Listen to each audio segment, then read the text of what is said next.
श्रीमद् भागवत महापुराण की जय। आइए भगवान का हरिनाम संकीर्तन करते हुए आज इस पावन चरित्र का श्रवण करते हैं। कहते हैं कि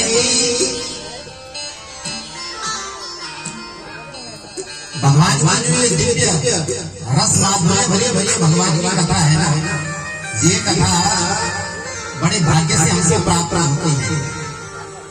जब हमारे कई जन्म जन्म के पुण्य उदय होते हैं, इस कथा के लिए स्वर्ग से देवता भी तरसते हैं। देवता भी स्वर्ग से तरसते इस कथा के लिए कि ये भगवान की ये कथा मोर मोर बार बार सुनने को मिलेंगे। भगवान की ये पावन दिव्य कथा सदा दुर्लभ, ये जो है देवताओं को भी दुर्लभ है।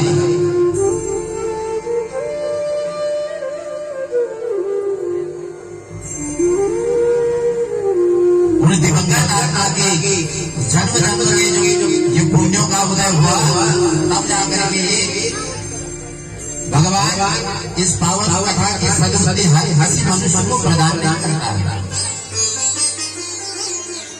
हर किसी मनुष्य को प्रदान नहीं करता है।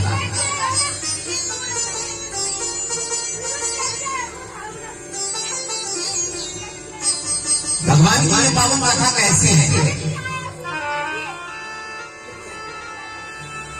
कि भाग्योदयेन बहुजन मसमल जितेन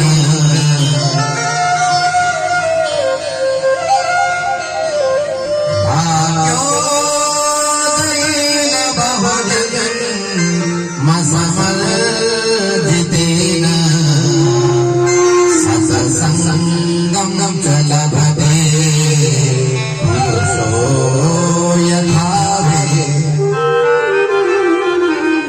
अज्ञान हेतु कृतमोह मदान्त कारणसं विधाय हि तदो लयति ते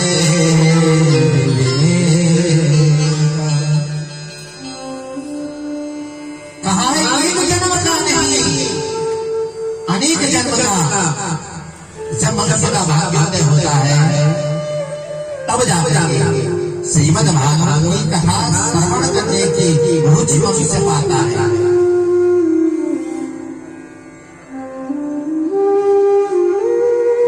हम लोग तीर्थों में जाते हैं, बड़ी श्रद्धा से जाते हैं, बड़ी भक्ति से जाते हैं कि हम तीर्थ में जाएं, तीर्थाटन करें, गंगा के पावन जल में स्नान करके हम अपने पापों को दूर करें। लेकिन उस तीर्थ में रहने वाले व्यक्ति से पूछा जाए कि आप नित्य प्रतिदिन गंगा जी का स्नान करते हैं?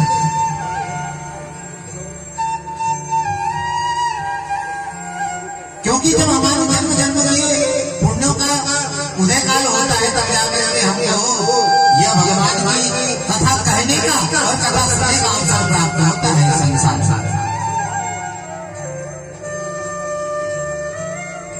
देखिए, भगवान की पावन दिव्य इस कथा को मनोरंजन के साधन से नहीं सुनना चाहिए।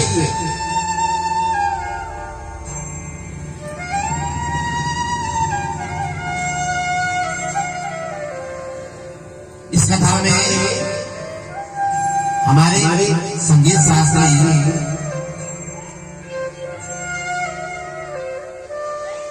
संगीत से सुसज्जित इस कथा को कर देते हैं। इसका ये अर्थ नहीं है कि हम इस कथा को किसी मनोरंजन के साधन से सुने, मनोरंजन की दृष्टि से नहीं।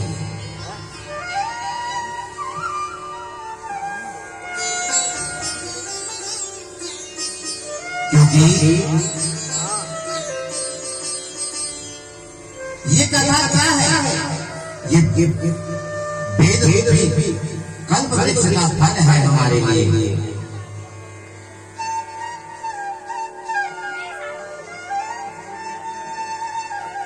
श्रीमद् भागवत की कथा क्या है, कथा सुनने के क्या नियम होते हैं।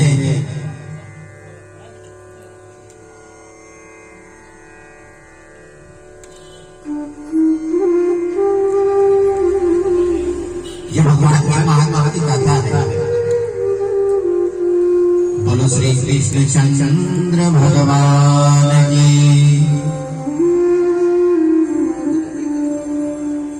बोलो सच्चिदानंद भगवान की।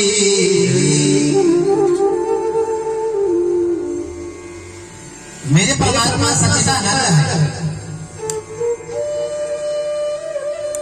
मेरे परमात्मा सच की मूर्ति भी है, चित की मूर्ति है, आनंद की मूर्ति है। सच सच चित घट आनंद, ऐसे भगवान जी का पावन स्वरूप है। सदघन चिदघन आनंद घन, वो परमात्मा का स्वरूप कैसा है उसका हम दर्शन करें। भगवान का वो रूप कैसा है उसका हम दर्शन करें।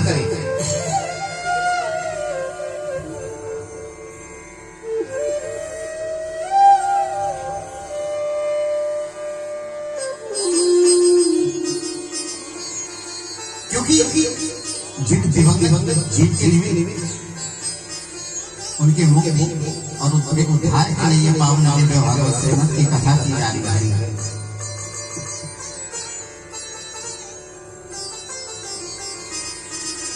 तो कहते हैं उस परमात्मा का स्वरूप कैसा है ये हम जाने।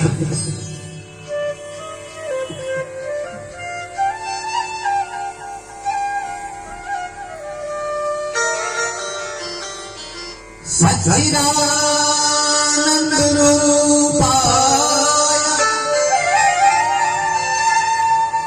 सच्चिदानंद रूपाय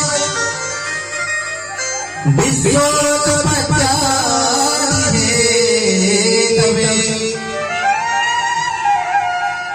तापत्रय विनाशाय श्री कृष्णाय वयं नमः।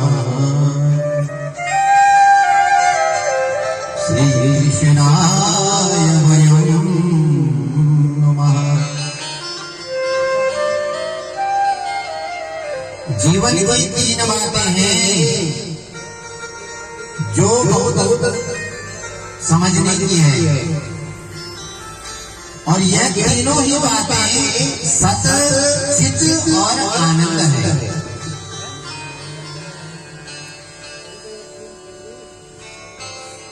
हम लोग बात बात पर कहा करते हैं कि सच्चिदानंद सच्चिदानंद सच्चिदानंद। ये परमात्मा सच्चिदानंद अविनाशी है, सबके घड़े में बसा है। पहले भी सत्य था, मध्य में सत्य है और अंत में ही सत्य बचेगा। भाई सत्य हमारे जन्म से पहले भी था, सत्य आज भी है, और अंत में जब जीव की संसार से मृत्यु लोक से विदाई हो जाती है तो उस समय भी सत्य ही बचता है। इसलिए भगवान का नाम सत्य है। उस सत्य को ही हम इस व्यवहार जगत में सत्य कहते हैं। दूसरी बात है चित। चित माने प्रकाश।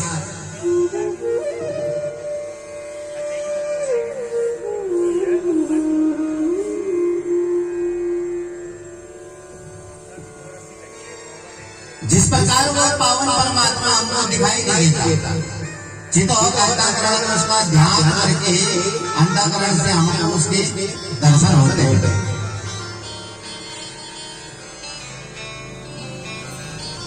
चित्त स्वयं साक्षात स्वरूप है भगवान का।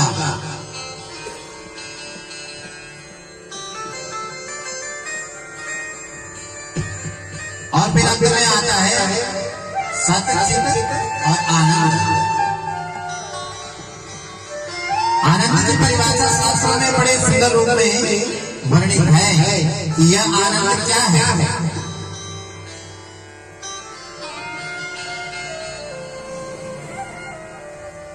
आनंद जो है वही साक्षात परमात्मा है, वही हमारी आत्मा का स्वरूप है, वही हमारी ज्ञान का स्वरूप है, वही हमारे आनंद का स्वरूप है। इसलिए सच्चित आनंद ही भगवान स्वयं कृष्ण जी हैं। बोलो कृष्ण चंद्र भगवान की जय। कि सच्चिदानंद रूपाय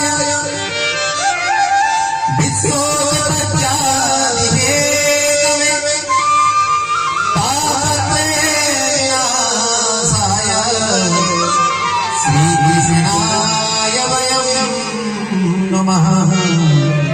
श्री कृष्णाय वयं नमः। जिस परमात्मा ने इस विश्व को बनाया है, जो इस सृष्टि का सृजन और पालन करता है, और जो क्षण में इस पृथ्वी का लय कर देता है, जिसकी कृपा से यह सृष्टि बनती है, यह सृष्टि उजड़ती है, और जो सारी सृष्टि और संसार को चलाने वाला है और चलाता है। तापत्रयी विनाशाय, तीनों प्रकार के तापों का जो मनुष्य के समझ करने वाला है, तीनों प्रकार के तापों का जो नाश करने वाला है।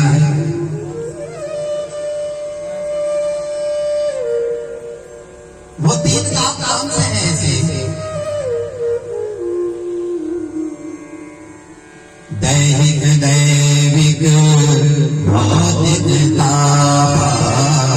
दैहिक दैविक भौतिक ताप। दैहिक दैविक भौतिक ताप।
और इन्हीं तीन तापों से मनुष्य जो है सुख और दुख का अनुभव करता है।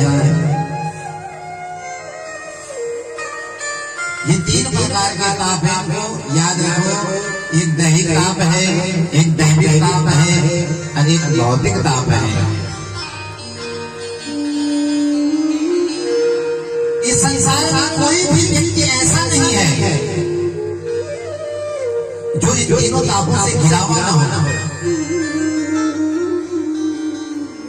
ये तीन ताप एक मनुष्य को सताते हैं। वो तीन ताप दैहिक ताप, दैविक ताप, भौतिक ताप। दैका शरीर से, दैविकता देवताओं के द्वारा, भौतिकता जगत के द्वारा। और इन तीन तापों से आज तक कोई भी व्यक्ति नहीं बच पाया है। ये तीन ताप प्रत्येक मनुष्य को पकड़ के रखते हैं। इस संसार में कोई भी ऐसा जीव नहीं है जो इन तीन तापों से दुखी ना हो। और जिस संसार में सुखी है, जो इन तीन तापों से बच रहा वो कौन है? वो मेरे राम और कृष्ण का दास है। कोई तन दुखी तो कोई मन दुखी। इस सूत्र को याद रखो जिंदगी भर। कोई तन दुखी तो कोई मन दुखी, कोई धन में रहेगा, थोड़े थोड़े सब दुखी, सुखी राम को दास। कोई मनुष्य तन से दुखी है सज्जनों, कोई मन से दुखी है। किसी के पास इतना धन है कि वह सब कुछ खरीद सकता है, लेकिन कहीं आपने उसको इतना जकड़ लिया है कि वह इस देह से परेशान है। न उठ पाता है, न बैठ पाता है, ज्यादा खा लेता है, पेट में दर्द हो जाता है, पेट की मशीनरी खराब है, खा नहीं सकता। उसके पास है तो कोई तन दुखी तो कोई मन दुखी, कोई तन से दुखी है, कोई मन से दुखी है। जिसका तन ठीक है, शरीर जिसका ठीक है, तो वो व्यक्ति मन से मानसिक बीमारी से ग्रस्त है। और किसी का तन भी मन भी सही है, तन भी ठीक है, उसका मन भी ठीक है, लेकिन वो एक बात क्या वो दुखी। कोई तन दुखी तो कोई मन दुखी, कोई धन बिन रहे उदास। लेकिन इस सृष्टि में जीने के लिए कहते हैं कि कोई मनुष्य आधा धन से परेशान है, धन के बगैर परेशान है। उसका धन भी ठीक है, मन भी ठीक है, उद्यम कर सकता है, लेकिन धन की प्राप्ति नहीं हो पाती। इसलिए कोई तन से दुखी है, कोई मन से दुखी है, कोई धन में उदास है। लेकिन इस संसार में कोई भी मनुष्य ऐसे नहीं बचा हुआ है, थोड़े थोड़े सब दुखी, सुखी राम को दास। इस संसार में वही व्यक्ति सुखी है जो भगवान परमात्मा का दास है, जिसने परमात्मा के चरणों में अपने मन को लगा लिया, भगवान के लिए समर्पित हो गया, वही मनुष्य जीवन में सुखी है। तो इस प्रकार तीन प्रकार के तापों से प्रत्येक मनुष्य संसार में दुखित रहता है। इन तीन तापों से बचना चाहते हो तो कहते हैं भगवान की शरणागति में जाओ, भगवान के चरणों की सेवा करो। जो मनुष्य भगवान के चरणों की सेवा में रहता है तो हिम्मत नहीं कि तीन प्रकार के ताप उसको सताता है।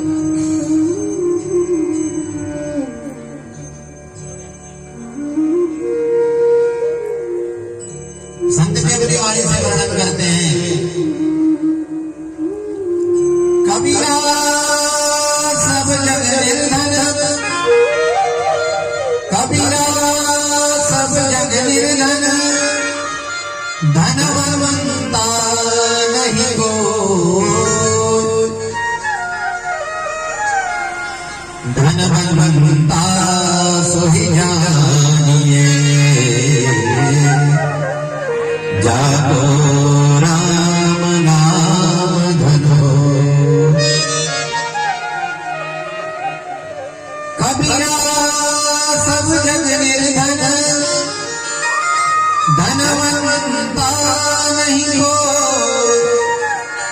गुणवंता सोहि जानिए, जाको राम नाम धनो।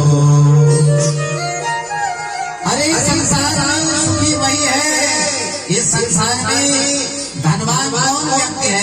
धनवान वही व्यक्ति है जिसके पास में राम नाम गाता है। राम नाम कृष्ण धन से बढ़ करके संसार में कोई धन नहीं है। इसलिए ऐसे भगवान नंदन भगवान को हम कोटि बार नाम करते हैं। बोलो नंदन नंदन भगवान की जय। श्री कृष्णाय भयं नमः।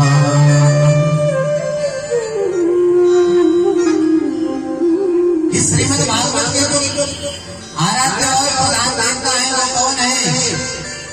क्योंकि हम भागवत जी की कथा सुनने के लिए बैठे हैं ना, भागवत जी की कथा सुननी है, तो भागवत जी की कथा सुनने से पहले हमको ये भी जानना पड़ेगा, ये भी जानना हमको पड़ेगा इस भागवत जी के प्रधान देवता कौन है।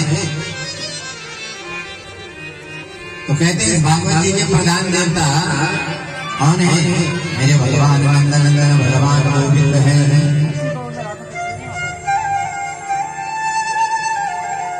इसलिए श्रीमद् भागवत जी के महात्म्य के प्रथम श्लोक में श्री कृष्ण की वंदना की गई है। इसमें आदरणीय सुखदेव जी का वर्णन है।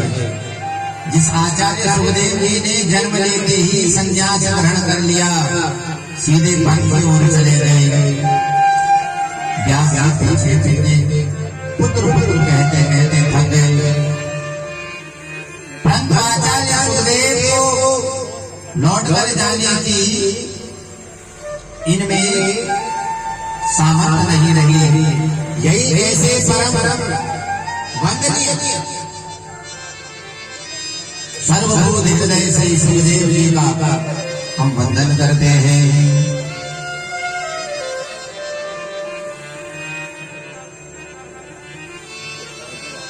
व्यासाय वसिष्ठ नमतारं सत्ये पौत्रं च कल्मषा पराशरं निजं। कहते हैं स्वर्ग में जाकर अमृत पीकर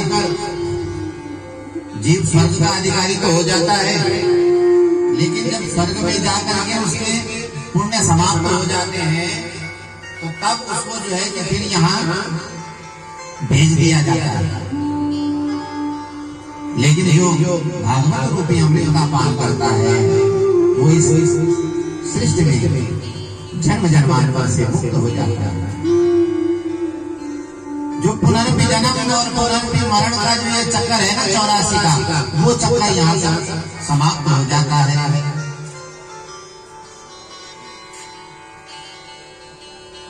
जब मनुष्य संसार में हार जाता है और हार करके जब समर्पित हो जाता है कि अब मेरे बस का कुछ नहीं है, तब परमात्मा उसमें अपना लेते हैं, उसको अपने चरणों में स्थान दे देते हैं और कहते हैं कि पुनरपि जन्मं पुनरपि मरणं पुनरपि जन्मं पुनरपि मरणं पुनरपि जननी जगते पुनरपि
और भगवान सच्चिदानंद की भगवान गोविंद माधव की इस पर कृपा हो जाती है तो कैसे है जो इस कथा का श्रवण कर लेता है वो जन्म जन्मांतर के भवबंधन से मुक्त हो जाता है। सच्चिदानंद भगवान की। और उसके बाद में सुखदेव जी महाराज ने पगड़ा बनाया। एक पगड़े में स्वर्ग के अमृत को रखा गया और एक पगड़े में श्रीमद् भागवत रूपी अमृत को रखा गया। और जब इसको तोला गया तो तोलने के बाद में जो स्वर्ग का अमृत था और जो कथा रूपी अमृत तो कथा रूपी अमृत भी भारी हुआ और स्वर्ग रूपी अमृत हल्का हो गया।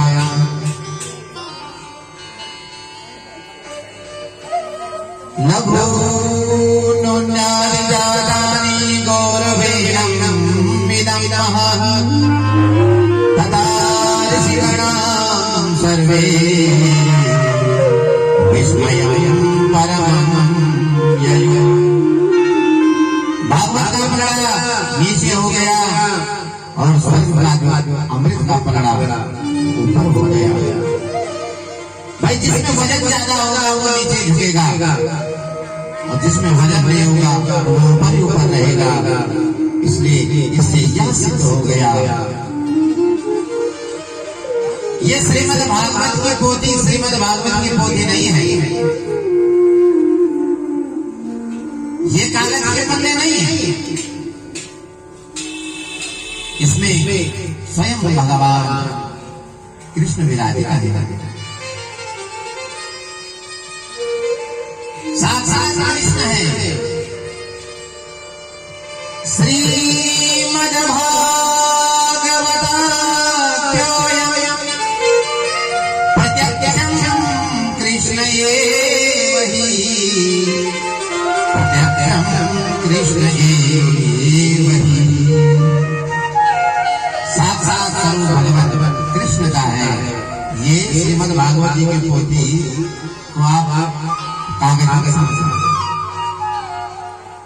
क्योंकि इसके प्रत्येक श्लोक में मेरे भगवान का नैया विराजा है। जब मेरे भगवान धाम को जोड़ करके अपने स्वधाम जा रहे थे ना तो जो भगवान के भक्त थे ना उन्होंने भगवान को कहा हे परमात्मा आज के बाद हम तुम्हारा दर्शन कहाँ करेंगे। तो भगवान ने कहा श्रीमद् भागवत में मैं सदैव विराजित रहूंगा। गौ में और ब्राह्मण में मैं सदैव विराजित रहूंगा। इसलिए श्रीमद् भागवताख्योऽयं प्रत्यक्षं कृष्ण एव हि। साक्षात स्वयं भगवान कृष्ण है। सच्चिदानंद भगवान की बोलो नंदनंदन भगवान की।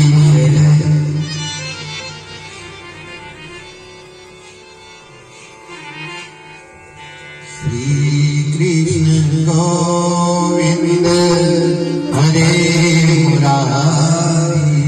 श्री कृष्ण गोविंद हरे मुरारी। श्री कृष्ण गोविंद हरे मुरारी।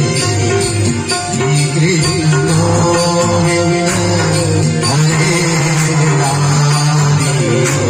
श्री कृष्ण गोविंद कृष्णमय बना हमसे भगवान सच्चिदानंद कृष्ण का ध्यान करो। दोनों हाथ से ताली वाली सेवा करो। अपने मुख से गाया गया हम भगवान के दिव्य पावन नाम का गुणगान कीजिए। बोलो नंदनंदन भगवान की। बोलो सच्चिदानंद भगवान की। श्री कृष्ण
जब ब्रह्मा जी महाराज ने परीक्षित का मोक्ष देखा तो आश्चर्यचकित हो गई जी। इतना जो है वो तोल को देखकर कि भागवत में क्या ऐसी विशेषता है। अनेकों धर्मशास्त्र को जब उठाकर देख लिया, लघु नोन्यानि जातानि गौरवे नियमं यदा ऋषिगणा सर्वे विषम्यः परमं ययो। तब देवता और महात्मा आश्चर्यचकित होने लगे। श्रीमद् भागवत की तुलना में अन्य धर्म शास्त्रों का पकड़ा एकदम ऊपर लटक रहा है। तुरंत महात्मा ने घोषणा कर दी। क्या घोषणा की? मन ने भगवतं भागवतं कलो कि साथ भगवान श्री कृष्ण ही कलयुग के कुलासित प्राणियों का कल्याण करने वाला है। जो कलयुग में कुलसित प्राणी में उन प्राणियों का कल्याण कैसे हो, वो श्रीमद् भागवत संहिता में आकर स्वयं कृष्ण विराजित है। इसलिए भागवत के प्रत्येक अक्षर में भगवान गोविंद का वास है। गोविंद की श्यामल जो छवि है वो छवि इसमें बसी हुई है। ये परंपरा कैसे प्रारंभ हो गई? सूत जी कहते हैं कि सनातन सनातन और शरत कुमार इन चार ऋषियों ने देवश्री नारद जी को सुनाकर यह सदा की परंपरा प्रारंभ की थी कि भाई भागवत की ये परंपरा कहां से प्रारंभ हुई, ये तो हमें मालूम होना चाहिए ना। भागवत जी की जो ये परंपरा प्रारंभ हुई तो कहते हैं सनद सनंदन सनातन सनत कुमार। ये सनत और सनतन छोटे छोटे ऋषि कुमार हमारे इन चारों ऋषियों ने देवश्री नारद को सुनाकर यह सप्ताह की परंपरा जो है ये प्रारंभ की थी। सौनक जी ने पूछा तो नारद जी तो 2 घड़ी से ज्यादा कहीं टिकते ही नहीं थे। नारद जी 2 घड़ी से ज्यादा कहीं भी नहीं टिकते थे। तो नारद जी ने 7 वर्ष तक बैठकर इस कथा का श्रवण कैसे कर दिया? ऐसे में उन स्थिर नारद जी ने 7 दिन बैठ करके कैसे ये कथा सुनी, कृपया करके हमको बतलाइए। सूत जी कहते हैं श्री सूत वाच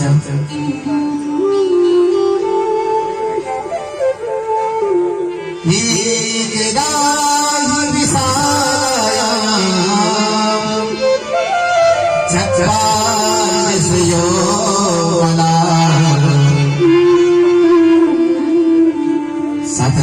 सत्संगार्थे समायाता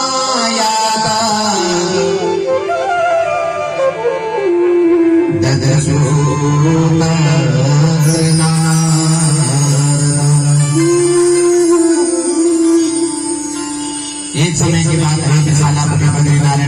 सनातन सनातन संत कुमार सत्संग की इच्छा से विचरण कर रहे थे। ध्यान भजन पूजा पाठ ये सब एकांत में हो सकता है। ध्यान भजन पूजा और पाठ ये सब एकांत में हो सकता है, लेकिन भगवान की जो ये पावन कथाएं ये एकांत में नहीं हो सकती। सत्संग करने के लिए सत्पुरुषों का संग चाहिए। और जब कहते हैं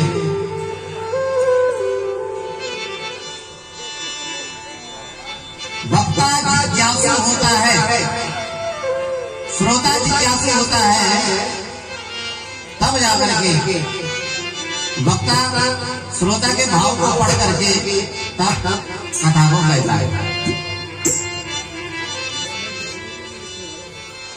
तो नारद जी ने देखा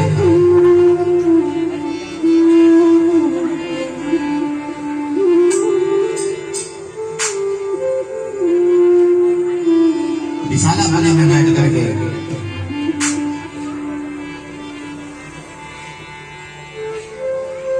तो जब इन चारों भाइयों को देखा नारद जी ने,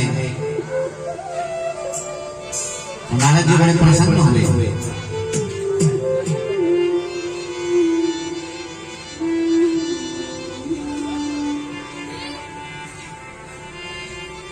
तब इन चारों ने सोचा कि आज भगवत चर्चा होगी, आज भगवत चर्चा होगी। तो इस चर्चा को सुनाने के लिए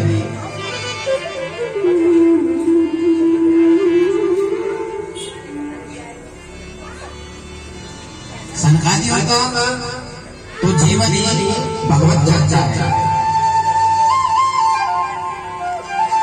कथा जीविनः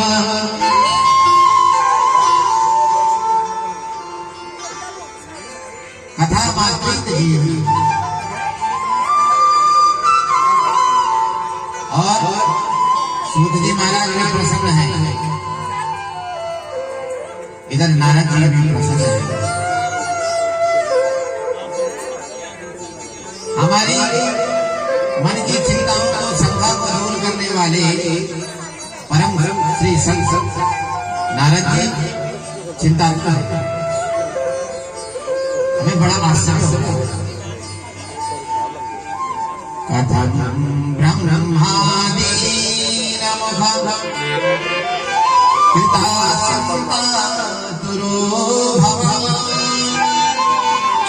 परितम गम्यते पुत्र गमनम इदानीं शून्यचितोऽसि गतविदो यथा तमेदं मुक्तसंसङ्गस्य नोचितं वदतारणम्। अरे नारद जी महाराज, आपका मुख इस प्रकार भड़का हुआ क्यों है?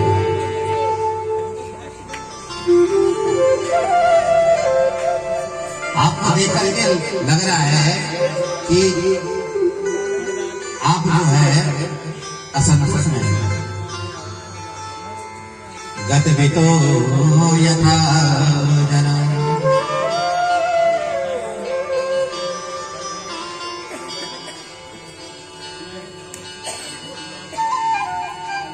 अब ये सहज और सरंदन सरन कुमार चारों हाल में, क्योंकि संतों का जो धन होता है, संतों के पास जो धन होता है वो भगवान का नाम रूपी धन उनके पास होता है।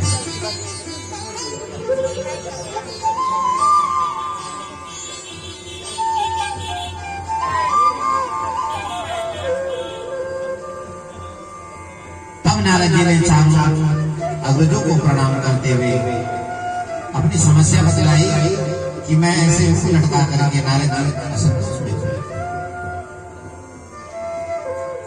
तब नारद जी ने प्रणाम करके चारों कुमारों को बाल वासियों को अपनी समस्या बतलाई।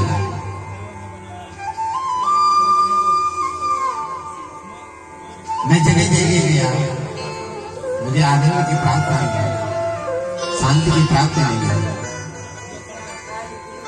इस सृष्टि खंड में मैं जगह जगह गया, मुझे कहीं भी आनंद की प्राप्ति नहीं है। मैंने कोई भी ऐसा तीर्थ नहीं छोड़ा जिस तीर्थ में मैं न गया। और तब नारायण कहते हैं, पुष्करम च प्रयागम च, पुष्करम च प्रयागम च, काशी गोदावरी तथा हरिक्षेत्रम कुरुक्षेत्रम, श्रीरंग श्वेतवन्धनम, देवमादिषु तीर्थेषु भ्रमणा इतस्ततः, भ्रमणा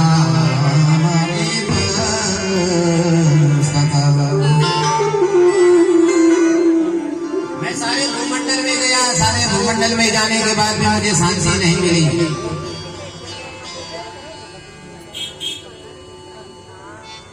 मैंने सोचा कि चलो अब संतों के संग में जाए वहां शांति मिले, पर मैंने क्या देखा कि पाखंड निरता संता, पाखंडस्य खंड पाखंड, पाखंड का बोलबाला देखा।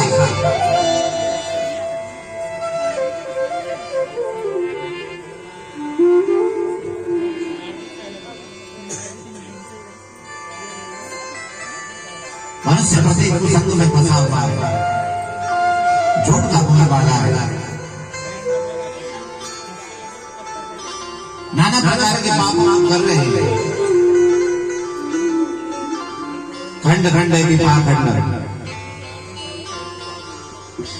मेरे को न तो कोई सच्चा साधु मिला, न कोई सच्चा योगी मिला, न सच्चा कोई ऋषि मिला, न कोई महर्षि मिला।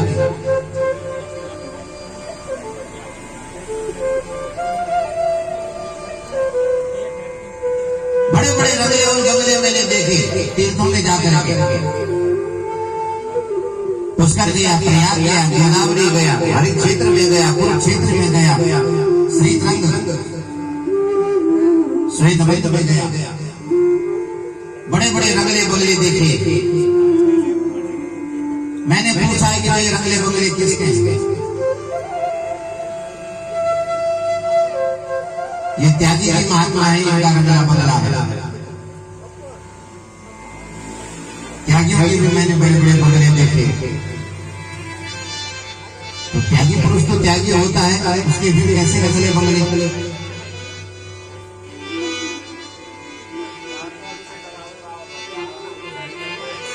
जगह जगह मैंने तीर्थों में देखा, आश्रमों में छोटे छोटे बच्चे घूम रहे हैं, खेल रहे हैं, कूद रहे हैं।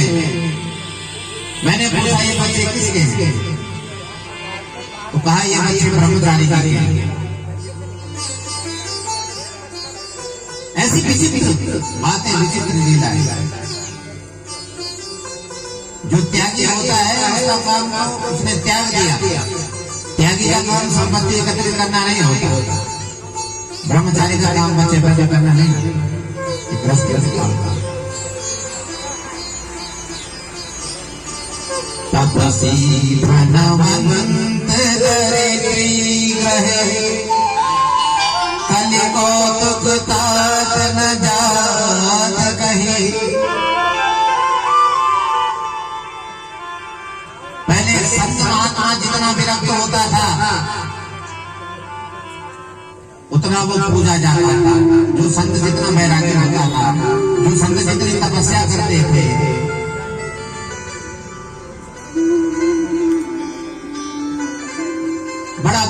वनग्रामों में बैठा करते थे संत महात्मा, वहां बैठ के तपस्या करा करते थे।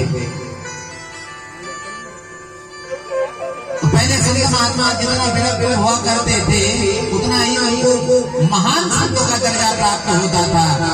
लेकिन जो आज जितना चमक धमक में महंगी से महंगी गाड़ियों में घूम रहे हैं, जो संपत्ति इकट्ठा करके बैठे हैं, इस संसार के युग में उन संतों को सबसे महान माना जाता है, उनको श्रेष्ठता दी जाती है। ये ऐसी क्या विडंबना है, संसार की कैसी विडंबना है। मैंने भारत जी कहते हैं, मैंने देखा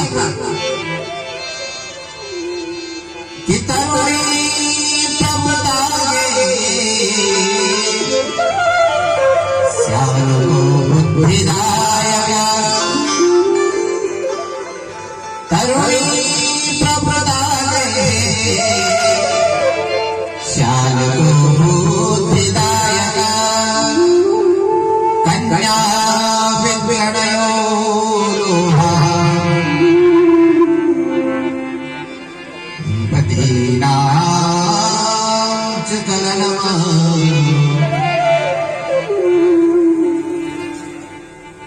मैंने देखा ग्रस्तों में यहाँ माता पिता की सेवा नहीं होती।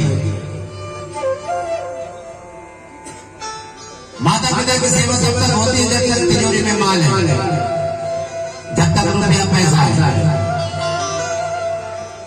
कहते हैं मैं ग्रस्तों के घर की बात बता रहा हूँ कि माता पिता की सेवा नहीं होती है, और सेवा होती है तो जब तक तिजोरी में माल रखा हुआ है तब तक होती है।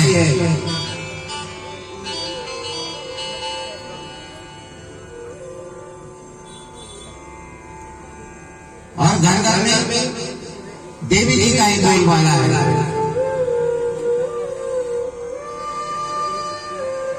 श्यालो बुद्धिदायक।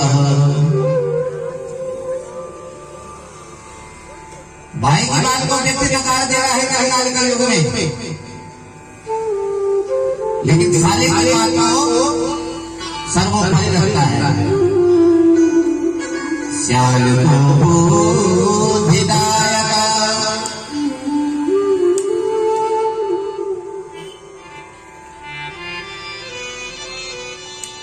जिसने जन्म लिया है वो कल को बड़े बड़े विवाह करेंगे, बाल बच्चे होंगे, वंश चलेगा। जो बेटी थी वो बहू बनेगी, जो बहू है वो सास भी बनेगी, सबका वक्त होता है। कन्या विक्रमयो लोभः,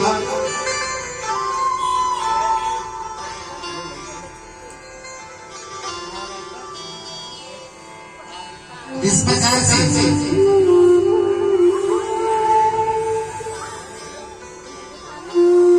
कदाचित माता पिता के घर में सेवा मैंने कहीं नहीं देखी। हर व्यक्ति को परामर्श लेना है तो श्यालो बुद्धिदायक। सालों ने अगर परामर्श दे दिया तो वो परामर्श मान लिया जाता है, इसका ही बड़ी विशेषता है।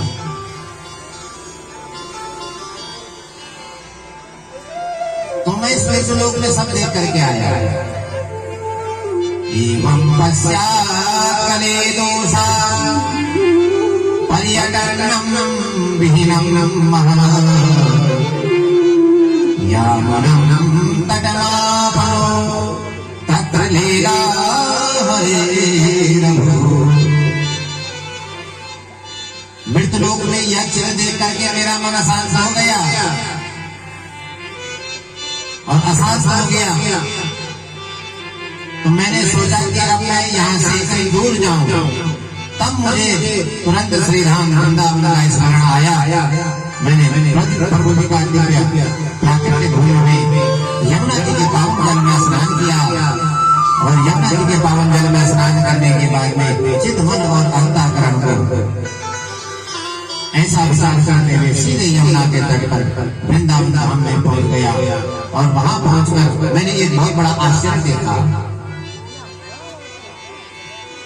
तत्र आश्चर्यमया दृष्टं सूयकान्तं मुनीश्वरम् एकान्तर्वय्यच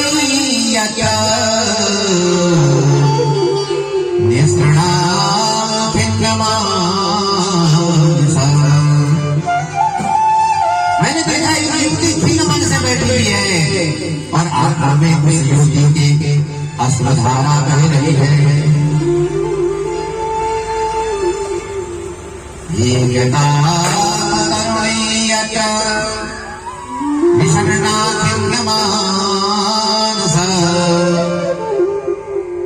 वो जो तरुणी स्त्री थी वो खिन्न मन से बैठी हुई थी और रुदन कर रही थी, आंखों में अश्रुधारा लेकर के रो रही थी।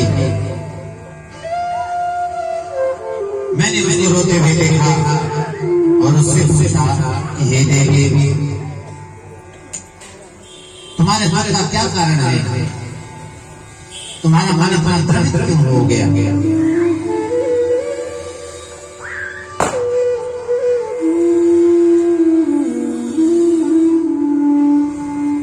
ये देवी, तुम नैनों में अश्रुधारा लेकर के क्यों रुदन कर रही हो?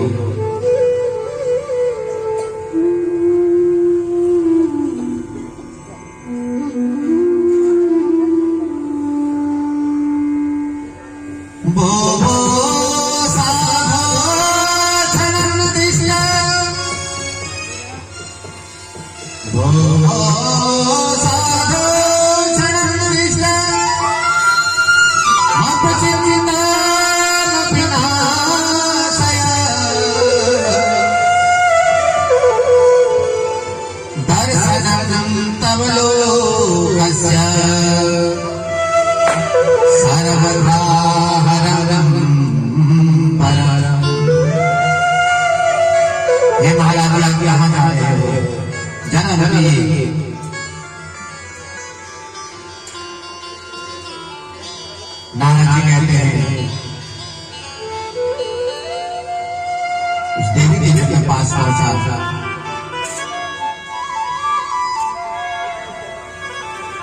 और मैंने पूछा, हे देवी तुम कौन हो? किस लिए ऐसे किसी मन से हे देवी तुम विलाप कर रही हो? और तुम्हारे बगल में ये दो बूढ़े को लेके गए, ये कौन है? तब सब देवी ने नैनों में अश्रुधारा भर करके रुदन करते करते उत्तर दिया,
प्रसिद्ध हूँ और जो मेरे ये पास में दो बूढ़े हैं, ये मेरे दो पुत्र हैं, इनका नाम ज्ञान और वैराग्य है। ये ज्ञान और वैराग्य की माया से ऐसे जर्जर हो चुके हैं कि ये खड़े होने के लायक नहीं है, उठने के लायक नहीं है। काले हो गए नजर जरा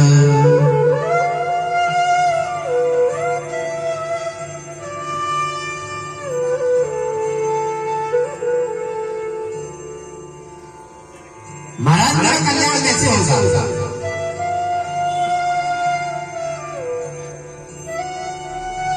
कोई द्वैत मनुष्य होता है उसे किसी संत के दर्शन हो जाते हैं, किसी विद्वान के दर्शन हो जाते हैं, तो वो व्यक्ति समझता है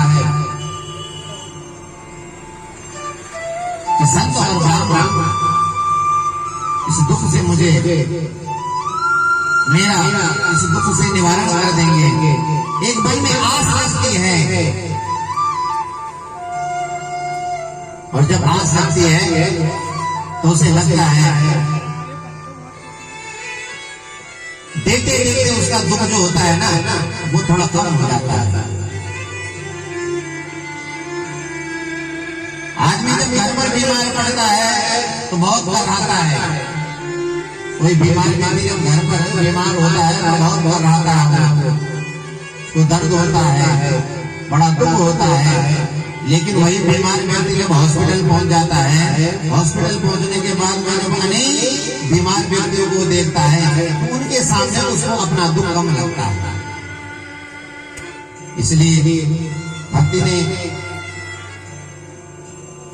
कहा कि ज्ञान और वैराग्य में दो पुत्र हैं, काली योगी न जर्जरा, काली योगी माया से जर्जर हो चुके हैं।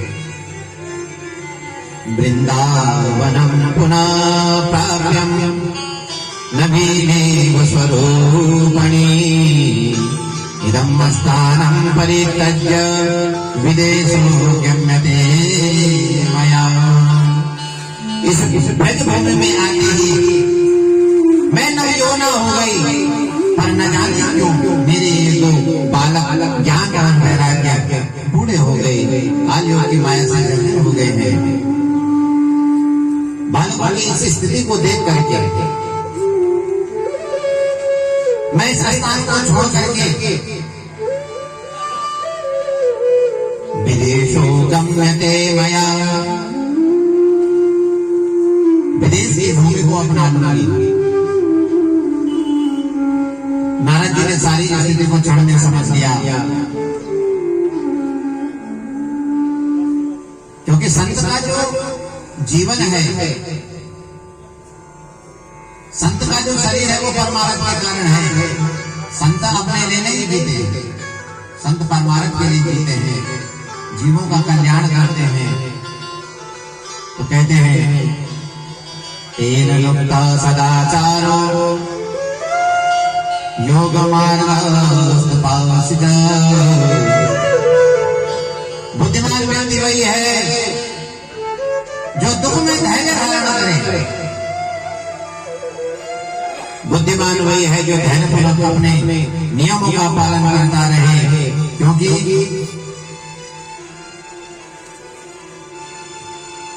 ये जीवन में सत्य है। जब मनुष्य को दुख सताता है तो दुख के बाद कहते हैं कि जीवन में सुख अवश्य आता है, इसमें लेशमात्र भी संशय नहीं करना चाहिए। जो आज दुखी है तो वो कल सुखी जरूर होगा, जो आज सुखी है तो वो कल दुखी जरूर होगा। ये सृष्टि का नियम है।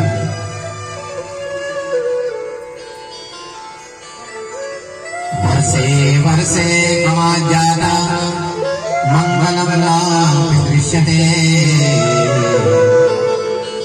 समय जो जो बढ़ता जाएगा थोड़ा बहुत शुभ कर्म दिख रहे हैं।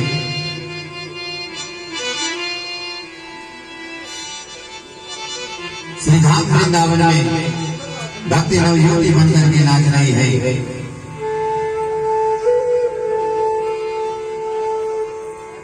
वृंदावन से संयोग पुनरस्तु कर्मणि नमः।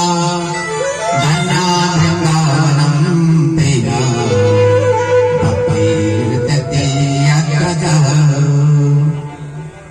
यह ब्रजभूमि धन्य है जहाँ पर इस कलिकाल में भी भक्ति इस प्रकार से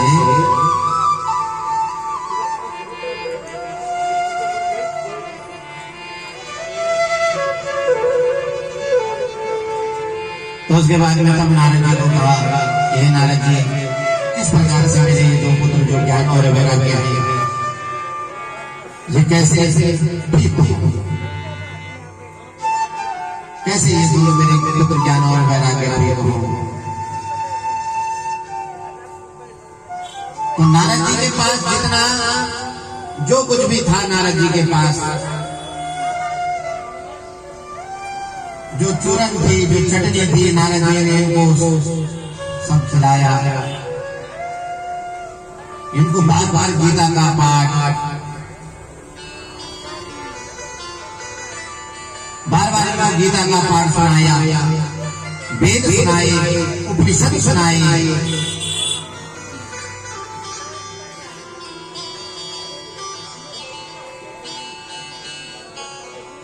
और कहते हैं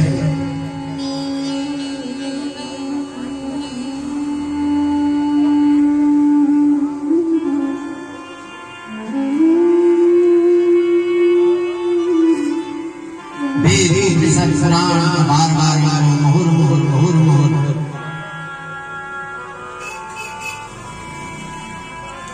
इनको श्रवण किया, कराया गया। थोड़े खड़े होते हैं फिर धड़ाम से गिर जाते हैं, कुछ देर के लिए इनको उड़ जाती है, फिर खड़े होते हैं, फिर धड़ाम से गिर जाते हैं।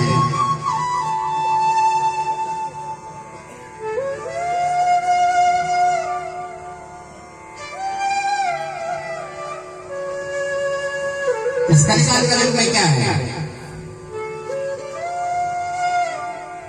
कलियुग केवल हरि दावत नर पावहि भगवा।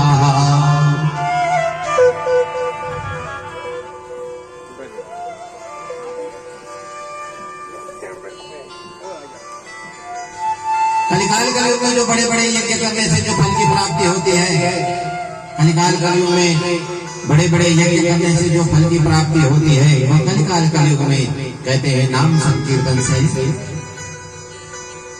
प्राप्ति होती है।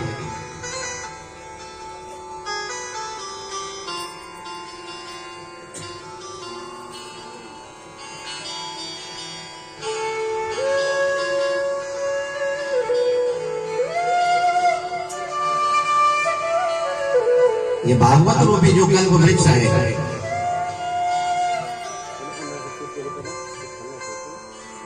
इस भागवत रूपी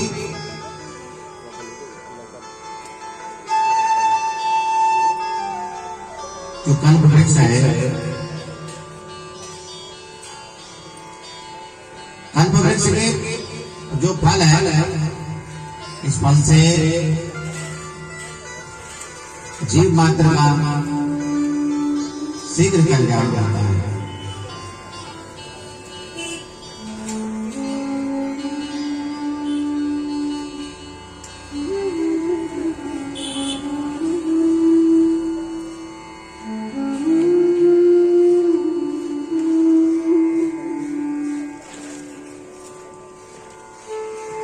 और तब नारद जी ने दिव्य योग वाणी वाणी जब नारद जी थक गए, सारे सारे नारद जी थक गए, तो तब कहा ज्ञान और वैराग्य हो गया। कृष्ण द्वैपायन का जो धन है, परमहंसों की जो संहिता है, इस परमहंसों की संहिता को जब इनको सुनाने लगे, और जब परमहंसों की संहिता को, परमहंस संहिता को जब इन ज्ञान और वैराग्य को सुनाने लगे, तो देखते ही देखते ये दोनों ज्ञान और वैराग्य धीरे धीरे धीरे शरीर में ऊर्जा आने लगी, और देखते ही देखते उसके बाद में देखते ही देखते भक्ति महारानी ने जैसे ही देखा कि मेरे दोनों दोनों ज्ञान और वैराग्य कि भूमि पर तबैया भर पानी जन जा वही माया लिपटानी, जन जा वही माया लिपटानी। जैसे ही माँ के गर्भ से मनुष्य बाहर आता है और माँ के गर्भ से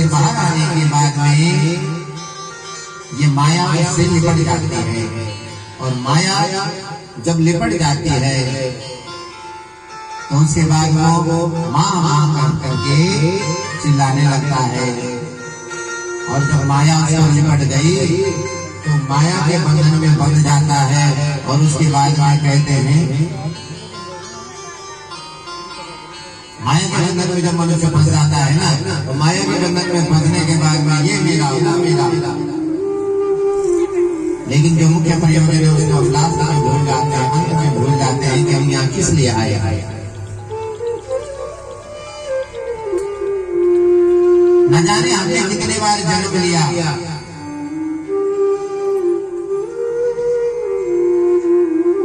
कितने बार इस दुनिया से गए, फिर 84 के चक्कर में फंसे।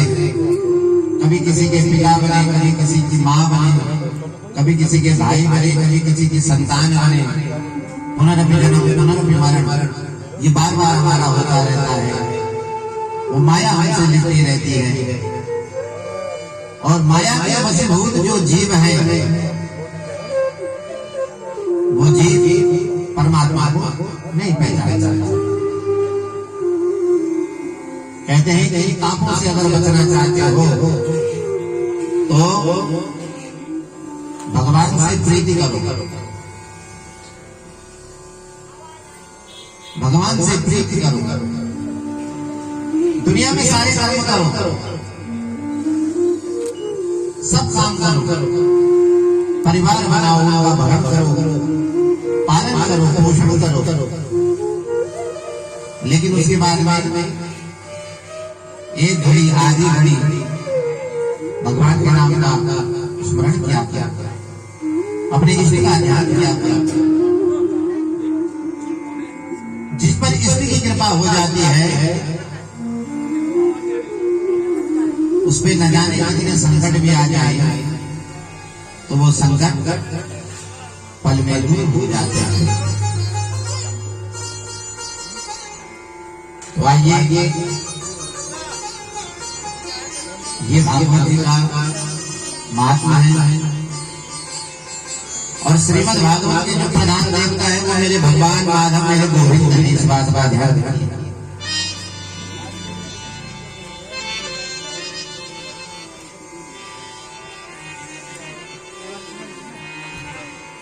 क्योंकि भगवान की जो ये पावन कथा है ना, इस कथा के लिए कहते हैं स्वर्ग से देवता तरसते हैं। क्योंकि मनुष्य का जीवन तो इतना बढ़िया जीवन है कि बार बार नया नया स्वरूप, नया नया शरीर मिलता है। और इस शरीर में भोग करके फिर वो शरीर पंचतत्व में विलीन हो जाता है। और उसके बाद में हमारे गुण धर्म कर्म के अनुसार पुनः फिर शरीर मिल जाता है। लेकिन स्वर्ग से देवता भी तरसते हैं। भागवत जी इस कथा के लिए तरसते हैं। ये भगवान की, ये गोविंद की ये जो कथा है, ये कथा कैसी है? सुना नाम दुर्लभ। कहते हैं आगे प्रसंग आएगा